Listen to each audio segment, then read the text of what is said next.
कुछ किस्से कुछ कहानियों में आप सबका फिर से स्वागत है। आपके साथ मैं हूँ शिखा। आज कहानी लाई हूँ मुंशी प्रेमचंद जी द्वारा लिखी गई दफ्तरी। रफाकत हुसैन मेरे दफ्तर का दफ्तरी था। 10 रुपए मासिक वेतन पाता था। 2-3 रुपए बाहर के फुटकर काम से मिल जाते थे। यही उसकी जीविका थी, पर वह अपनी दशा पर संतुष्ट था। उसकी आंतरिक अवस्था तो पता नहीं, पर वह सदैव साफ सुथरे कपड़े पहनता और प्रसन्नचित रहता। कर्ज इस श्रेणी के मनुष्य का आभूषण है। रफाकत पर इसका जादू ना चलता था।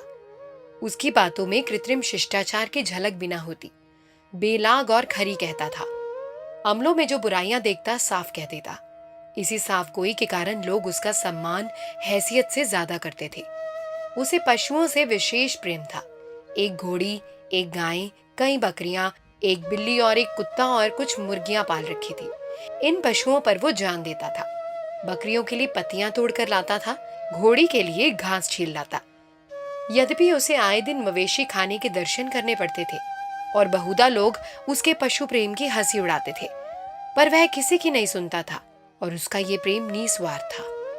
किसी ने उसे मुर्गियों के अंडे बेचते नहीं देखा। उसकी बकरियों के बच्चे कभी बूचड़ की छुरी के नीचे नहीं गए और उसकी घोड़ी ने कभी लगाम का मुंह नहीं देखा। गाय का दूध कुत्ता पीता था, बकरी का दूध बिल्ली के हिस्से आता था और जो कुछ बच जाता वो खुद पीता था। सौभाग्य से उसकी पत्नी भी साध्वी थी। यद्यपि उसका घर बहुत छोटा था, पर किसी ने द्वार पर उसकी आवाज नहीं सुनी। किसी ने उसे द्वार पर झांकते भी नहीं देखा। वह गहने कपड़ों के तगादों से पति की नींद हराम न करती थी। दफ्तरी उसकी पूजा करता था। वह गाय का गोबर उठाती, घोड़ों को घास डालती, बिल्ली को अपने साथ बिठाकर खिलाती, यहाँ तक कि कुत्ते को नहलाने से भी उसे घृणा न होती थी। बरसात थी, नदियों में बाढ़ आई हुई थी। दफ्तर के कर्मचारी मछलियों का शिकार खेलने चले। शामत का मारा रफाकत भी उनके साथ हो लिया। दिन भर लोग शिकार खेला किए। शाम को मूसलाधार पानी बरसने लगा। कर्मचारियों ने तो एक गांव में रात काटी, लेकिन दफ्तरी घर चला गया। पर अंधेरी रात में वो राह भूल गया और सारी रात भटकता रहा। सुबह घर पहुंचा तो अभी अंधेरा ही था, लेकिन दोनों द्वारपट खुले हुए थे। उसका कुत्ता पूंछ दबाए करुण स्वर से कराहता हुआ आकर उसके पैरों में लौट गया। द्वार खुले देखकर दफ्तरी का कलेजा सन्न सा हो गया। घर में कदम रखे तो बिल्कुल सन्नाटा था। 2-3 बार स्त्री को पुकारा, लेकिन कोई जवाब न मिला। घर भाएं भाएं कर रहा था। उसने दोनों कोठरियों में जाकर देखा। जब वहां भी उसका पता न मिला तो वो पशुशाला में गया। भीतर जाते ही अज्ञात भय हो रहा था, जो किसी अंधेरे खो में जाते हुए होता है। उसकी स्त्री वही भूमि पर चित पड़ी हुई थी। मुंह पर मक्खियां बैठी हुई थी, होंठ नीले पड़ गए थे और आंखें पथरा गई थी। लक्षणों से अनुमान होता था कि शायद सांप ने डस लिया है। दूसरे दिन रफाकत आया तो उसे पहचानना भी मुश्किल था। मालूम होता था बरसों का रोगी है। बिल्कुल खोया हुआ, गुमसुम बैठा रहा, मानो किसी दूसरी दुनिया में है। संध्या होते ही वो उठा और स्त्री की कब्र पर जाकर बैठ गया। अंधेरा हो गया। 3-4 घड़ी रात बीत गई, पर दीपक के टिमटिमाते हुए प्रकाश में उसी कब्र पर निराशा और दुख की मूर्ति बनकर वो बैठा रहा, मानो मृत्यु की राह देख रहा हो। मालूम नहीं कब घर आया। अब यही उसका नित्य का नियम हो गया। प्रातःकाल उठकर मजार पर जाता, झाड़ू लगाता, फूलों के हार चढ़ाता, लोबान जलाता और 9 बजे तक कुरान का पाठ करता। संध्या समय फिर से वही क्रम शुरू होता। अब यही उसके जीवन का नियमित कर्म था। ब्राह्म जगत से उसने मुंह मोड़ लिया था। शोक ने विरक्त कर दिया था। कई महीने तक यही हाल रहा। कर्मचारियों को दफ्तरी से सहानुभूति हो गई थी। उसके काम कर लेते, उसको कष्ट ना देते। उसकी पत्नी भक्ति पर लोगों को विस्मय होता था। लेकिन मनुष्य सर्वदा प्राणलोक में नहीं रह सकता।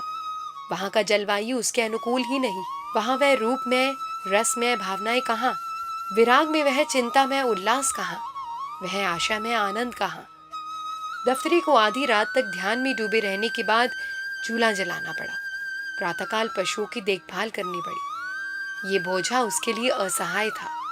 अवस्था ने भावुकता पर विजय पाई। मरुभूमि के प्यासे पथिक की भांति दफ्तरी फिर दाम्पत्य सुख जल स्रोत की ओर बढ़ा। वह फिर जीवन का यही सुखद अभिनय देखना चाहता था। पत्नी की समृद्धि दाम्पत्य सुख के रूप में विलीन होने लगी। इस मोहल्ले के दूसरे सिरे पर बड़े साहब का एक अर्दली रहता था। उसके यहाँ से विवाह की बातचीत होने लगी। मियाँ रफाकत फूले ना समाए। अर्दली साहब का सम्मान मोहल्ले में किसी वकील से कम ना था। उनकी आमदनी पर अनेक कल्पनाएं की जाती थी। साधारण बोलचाल में कहा जाता था कि जो कुछ मिल जाए वह थोड़ा है। वह स्वयं कहा करते थे कि तकाबी के दिनों में मुझे जेब की जगह थैली रखनी पड़ती थी। दफ्तरी ने समझा भाग्य उदय हुआ। इस तरह से टूटे जैसे बच्चे खिलौने पर टूटते हैं। एक ही सप्ताह में सारा विधान पूरा हो गया और नववधु घर में आ गई।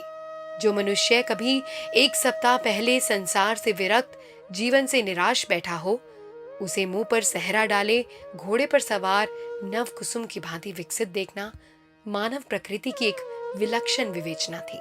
लेकिन एक ही अठवारे में नववधु के जौहर खुलने लगे। विधाता ने उसे रूप से वंचित रखा था, पर उसकी कसर पूरी करने के लिए उसे बहुत तीखी जुबान प्रदान की थी। इसका सबूत उसकी वह वाक पटुता थी जो अब बहुधा पड़ोसियों को विनोदित और दफ्तरी को अपमानित किया करती थी।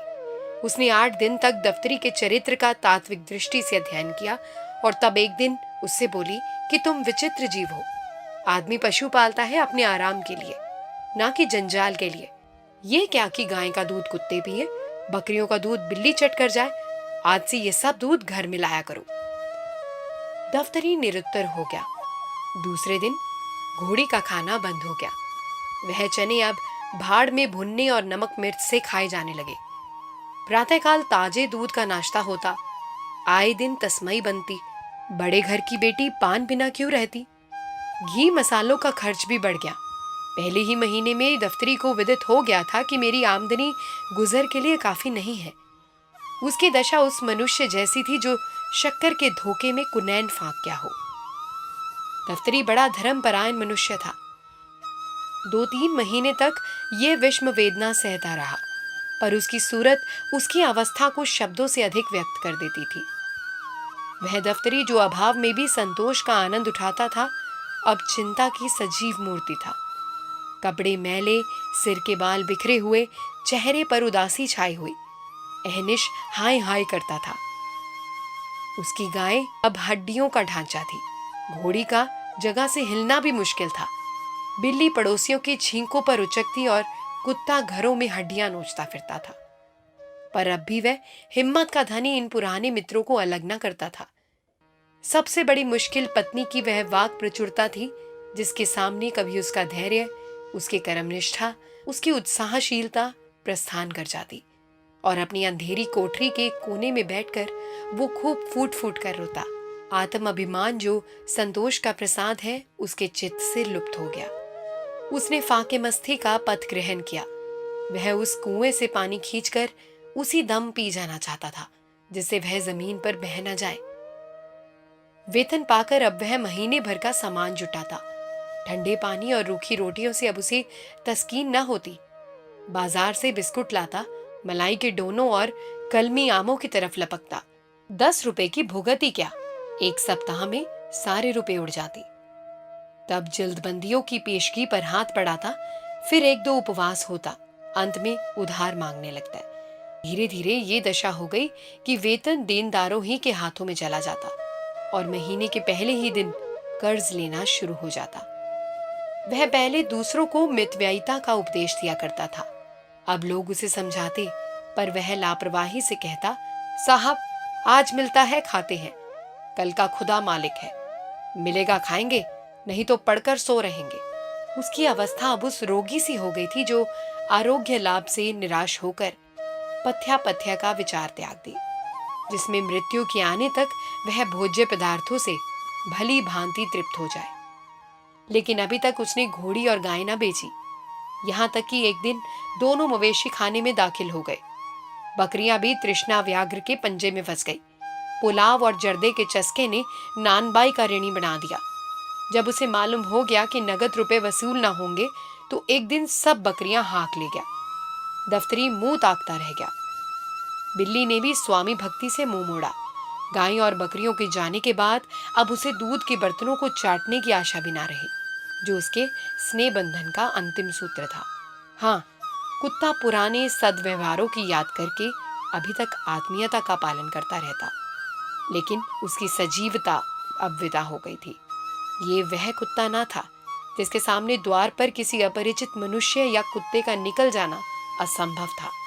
वह अब भी भौंकता था, लेकिन लेटे लेटे और अक्सर छाती में सिर छिपाए हुए, मानो अपनी वर्तमान स्थिति पर रो रहा हो। या तो उसमें अब उठने की शक्ति ही ना थी, या पुरानी कृपाओं के लिए इतना कीर्तिगन पर्याप्त समझता था। संध्या का समय था। मैं द्वार पर बैठा हुआ पत्र पढ़ रहा था कि अचानक दफ्तरी को आते देखा। कदाचित कोई किसान सम्मन पाने वाले चपरासी से इतना भयभीत न हुआ होगा। बच्चे टीका लगाने वालों से भी इतना नहीं डरते होंगे। मैं अव्यवस्थित होकर उठा और चाहा कि अंदर जाकर द्वार बंद कर लूं, और इतने में दफ्तरी लपक कर मेरे सामने आ पहुंचा। अब कैसे भागता। कुर्सी पर बैठ गया, पर नाक भौं चढ़ाए हुए। दफ्तरी किस लिए आ रहा था, इसमें मुझे लेश मात्र भी शंका ना थी। दफ्तरी ने आते ही बिना किसी प्रस्तावना के अभिप्राय कह सुनाया जो मुझे पहले ही ज्ञात हो चुका था। मैंने रुखाई से उत्तर दिया, मेरे पास रुपए नहीं है। दफ्तरी ने सलाम किया और उल्टे पांव लौट गया। उसके चेहरे पर ऐसी दीनता और बेकसी छाई थी कि मुझे उस पर दया आ गई। उसका इस भांति बिना कुछ कहे सुने लौटना कितना सारपूर्ण था। इसमें लज्जा थी, संतोष था और पछतावा था। उसके मुंह से एक शब्द भी ना निकला, लेकिन उसका चेहरा कह रहा था। मुझे विश्वास था कि आप यही उत्तर देंगे। इसमें मुझे जरा भी संदेह ना था, लेकिन ये जानते हुए भी मैं यहां तक आया। मालूम नहीं क्यों, मेरी समझ में स्वयं नहीं आता। कदाचित आपकी दयाशीलता और आपकी वत्सलता मुझे यहां ले आई। अब जाता हूं। वह मुंह ही नहीं रहा कि अपनी कुछ व्यथा सुनाऊं। मैंने दफ्तरी को आवाज दी, जरा सुनो तो, क्या काम है। दफ्तरी को कुछ उम्मीद हुई। बोला, आपसे क्या अर्ज करूं, 2 दिन से उपवास हो रहा है। मैंने बड़ी नम्रता से समझाया, इस तरह कर्ज लेकर के रात दिन तुम्हारा काम चलेगा। तुम समझदार आदमी हो, जानते हो कि आजकल सभी को अपनी फिक्र सवार रहती है। किसी के पास फालतू रुपए नहीं रहते, और यदि हो भी तो वह ऋण देकर रार क्यों लेने लगा। तुम अपनी दशा सुधारते क्यों नहीं। दफ्तरी ने विरक्त भाव से कहा, यह सब दिनों का फेर है, और क्या कहूं। जो चीज महीने भर के लिए लाता हूं वो एक दिन में उड़ जाती है। मैं घरवाली के चटोरेपन से लाचार हूं। अगर एक दिन दूध न मिले तो उत्पात मचा दे। बाजार से मिठाइयां ना लाऊं तो घर में रहना मुश्किल हो जाए। एक दिन गोश्त ना पके तो मेरी बोटियां नोच खाए। खानदान का शरीफ हूं, ये बेइज्जती ही नहीं सही जाती कि खाने के पीछे स्त्री से झगड़ा तकरार करूं। जो कुछ कहती है सिर के बल पूरा करता हूं। अब खुदा से यही दुआ है कि मुझे इस दुनिया से उठा ले। इसके सिवाय मुझे दूसरी कोई सूरत नजर नहीं आती। सब कुछ करके मैं हार गया हूं। मैंने संदूक से 5 रुपए निकाले और उसे देकर बोला, ये लो, ये तुम्हारे पुरुषार्थ का इनाम है। मैं नहीं जानता था कि तुम्हारा हृदय इतना उदार है। ग्रहदाह में जलने वाले वीर रण क्षेत्र के वीरों से कम महत्वशाली नहीं होते। तो दोस्तों, ये आपने सुनी मुंशी प्रेमचंद जी द्वारा लिखित दफ्तरी कहानी। आपको ये कहानी कैसे लगी हमें कमेंट्स में जरूर बताइए। एक नई कहानी के साथ मैं फिर जल्द लौटूंगी। धन्यवाद।